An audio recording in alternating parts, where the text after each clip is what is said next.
Hello, landlords. It's Ernie Garcia, your landlord attorney, and I'm back to talk to you about leases. And what do you do if someone in the middle of a lease wants to change things? You could. You don't have to. Let's get started. When life changes, sometimes the things we're willing to do or the things that we've done in the past, we're just not willing to do them anymore, or we can't. And that's true also of leases and the way that people live. Sometimes the accommodations that we were used to for years no longer work, and so we got to make a change. And when that involves a written document, like your lease, there's really a pretty hard and fast set of rules you need to follow if you want those changes to stick. We're going to talk about them today. And the first one really should go without mentioning, but I'm going to mention it because some people just don't know. If you have a written residential lease, the only way to modify it is with a writing. In fact, the lease may have a clause in black and white that says very clearly, you cannot modify this written lease without something in writing. And that's there for a very good reason, because people do things with great intentions all the time, but it's very difficult to prove in a court of law what precisely someone intended. And so while the oral agreements are great, modifying oral agreements is a real headache. Because how could you ever prove what someone was thinking or what someone precisely said? It's hard, possible, but hard. And with a written residential lease, it's very easy because the things are written down. And so if you want to change one of those things, the only way to do it effectively is with more writing of stuff down.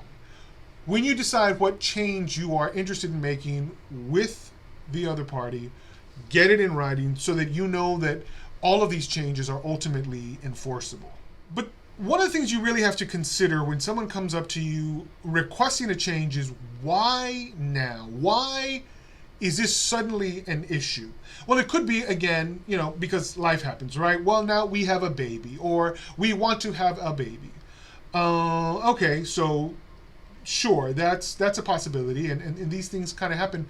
But if it doesn't make sense, if the thing that's being requested, if the modification that your tenant seeks doesn't make sense for you, or could be handled at the end of the lease term, why not wait? If it is something that can otherwise wait, if there's no urgency in the request, then maybe you are better off waiting at the end of the lease term and then just redoing the whole thing, or giving yourself an out if you later decide, I'm not really comfortable with this. If the timing of it in and of itself is an issue, then maybe it's best for you just to wait.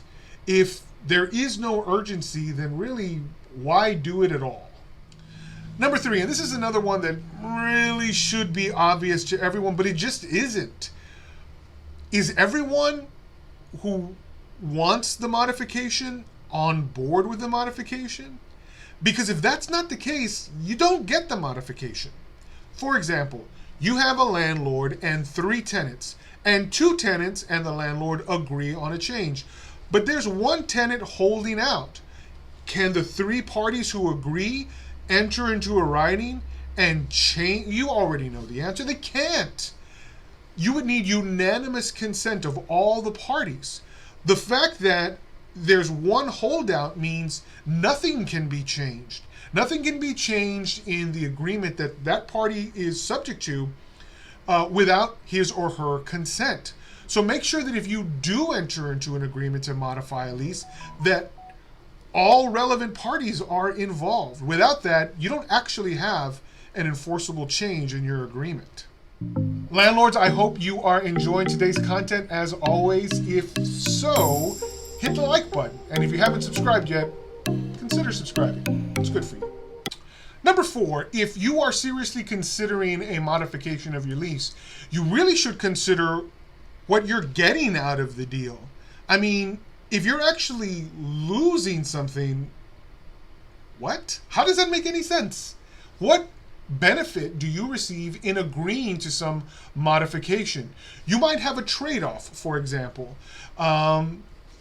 Here's one. Sometimes a landlord sees that a tenant is not using a storage shed. And you may say, you know what, I didn't think about it when I wrote this lease, but I left the shed in the lease. How about we modify things so that I get to use the shed? Well, now your tenant may be thinking, well, sure, I'll take that modification if you reduce my rent by X number of dollars. Now, you certainly wouldn't agree if the tenant said, hey, I don't like paying as much as you're charging me for rent. Even though I agreed to pay every penny of it, can I pay less? Again, not a modification that makes any sense for you, but if you are getting something in return, like access to a storage shed, it may end up working out for you. So make sure that if your tenant requests some modification to your lease, that you are actually getting something in return. If you're not genuinely benefiting from this modification, you really got to consider whether it makes a good idea to do it. Now, there's something to be said about, maintaining a happy tenant, but if all you're doing is giving and giving and giving and getting nothing in return, that's just not good business. And the last one, number 5, is breach a better option? And you may be thinking, no, of course not. I don't want my tenants to be in breach. I want to keep them. I don't want to have to evict them, and I certainly don't want to breach. And so sometimes there's a situation where things are going to happen, things are going to change, and you could bend a little without breaking the lease. So the pandemic taught us a lot about this. And there were lots of landlords who were willing to modify the terms of their lease, even to take a deduction in rent, knowing that, hey, the entire country is going through this, and I'm better off accepting a prorated amount of rent than zero rent and then getting stuck with somebody that I have to evict, from whom I will never collect any money.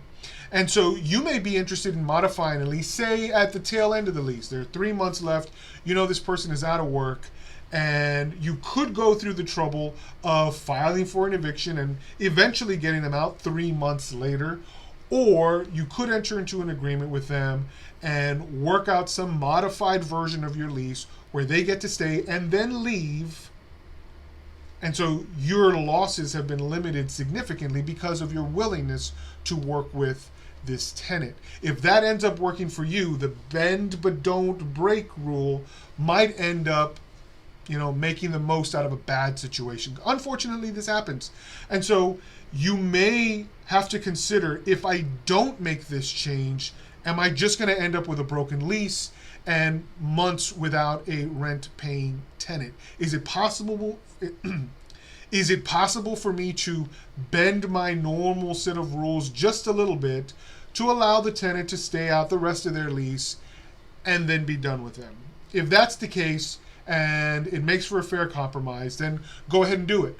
But make sure all the parties are involved, make sure that it's in writing, make sure that it makes sense for you, and make sure that the timing is right. If all of those principles apply and you got to bend a little without breaking, then it could be a very good idea for you to enter into a modification of your lease. Landlords, thanks so much for watching again. We enjoy all of you who continually get good information from us, and especially those of you who say thank you. I appreciate that so much. People who leave comments down below thanking me for the videos that I produce. It always feels good to read that. And if that's one of you, thank you for leaving a comment. There is more content here that YouTube seems to think you will enjoy. And there's a picture of my face. Well, there's two. There's this one and the other one. If you haven't yet subscribed, click there. We look forward to having you as a subscriber. Thanks so much. Happy leasing.